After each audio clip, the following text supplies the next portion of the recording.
wondering what your opinion is.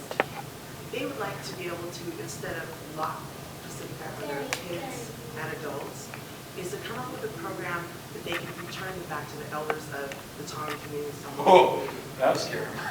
Do you see that in the future that that's something doable? Yeah, sure. I mean, again, we could use the power of the extended families. There's so few Americans that have families that are so widespread as the Samoan.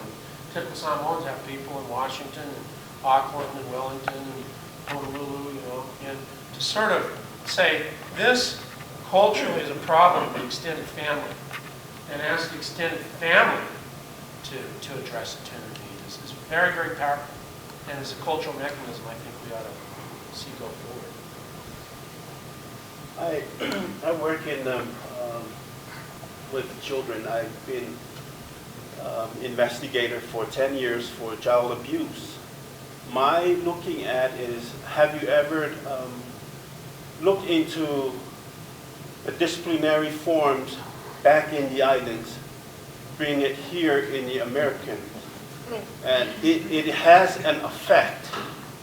Have you ever looked into that? Because as you mentioned that all you need to do is send a letter to the chief and then Sim is gone. Yeah, he's gone. But that is not working with American Samoan or Samoan American nowadays, because the American life is very stick to laws and policies that kind of die down the disciplinary forms of the islands. You know, in Samoa, we're afraid to misbehave because we do not want to embarrass our family. We do not want to bring shame on our family. By the way, Chinese culture is similar. You don't want to shame your family. And that's why tattoos are so interesting. You know, they say that a man that really wants to understand what it's like for a woman to have a child, the only way you can do that is have a tattoo. Because you start off in sort of fun and vanity, oh, I think it'll be cool. And then you hear that. Agony, agony, agony, day after day after day. The only reason you finish is because you do not want to shame your family. Because of your love for your family, you finish getting attached. So I think using family ties in Samoan culture, which are so strong, in a creative way. Now there are differences in discipline. I mean, in our village, if a child misbehaves, whatever Samoan's closest will take action. That's why children in our village have a lot of flat heads, because in church, bam, you know, and that's not appropriate up here. You know, you discipline somebody else's child, you have trouble. But they do take action, and it'd be interesting. It'd be fun to see if we could use the power of the culture as an advantage rather than as a liability. Children as well, and I feel like our Samoan community is being targeted at a young age in the elementary schools, and I feel like after they're targeted, they're left behind to basically disappear. What do you mean it's targeted? Tell me what you mean. Well, my children, specifically my children, have been targeted as the misbehaving ones, the very overactive children, the ones that it's just impossible that they could even be blamed or pointing fingers at like that.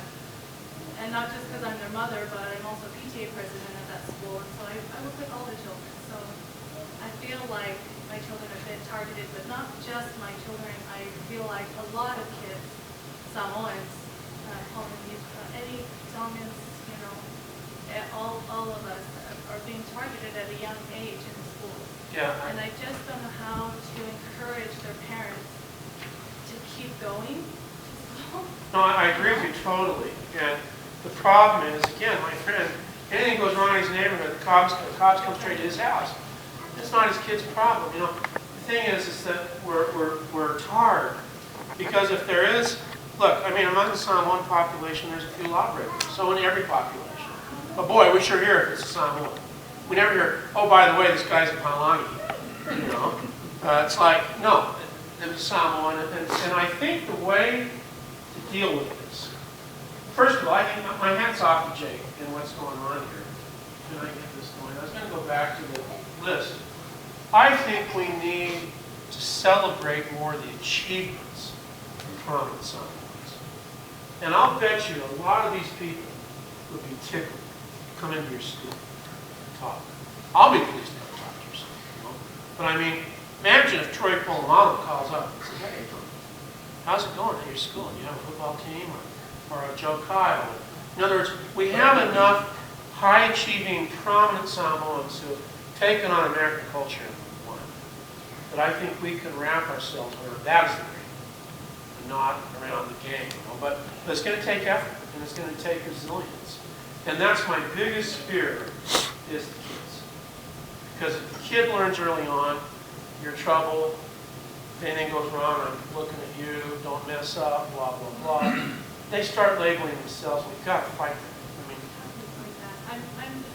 In my view, is the road to the future rising path. I would acculturate that kid. I mean, I have a foundation where we build schools and hospitals, see colleges. We build about 200 now in different island communities. We decided to give a prize to people who show great effort in conservation. We brought the King of Tonga. First time the King come to Samoa, to Utah. Tongans found out. We're going to have a little meeting like this. They said, we had to rent the salt barrels. We had 8,000 Tongans show up. I'm sitting next to the king. Amazing. And the queen's just terrific. Amazing royal family. And they're doing all the Tongan high culture. And I saw every kid that's 12-year-olds. Their eyes were bugging out. I mean, we had to get like 12 containers just to ship back the quilts that the Tongans had made. They'd never seen their own high culture. And I think if you teach the kids, hey, you come from people who are the greatest voyagers this world's ever known. They're the best orators. They're, in other words, my personal view is we inoculate our children by rooting them in the pride of their own culture. Be proud you're Samoan. You're lucky. Wow, I wish I could look like that. I mean, you're lucky. You're lucky you're Samoan. You should have pride. And that's why, Jake, I love what you're doing here. Because this is the seed that grows in my opinion. But I mean, I count me in if I can help in any way. Yeah. Just a couple of things. Thank you.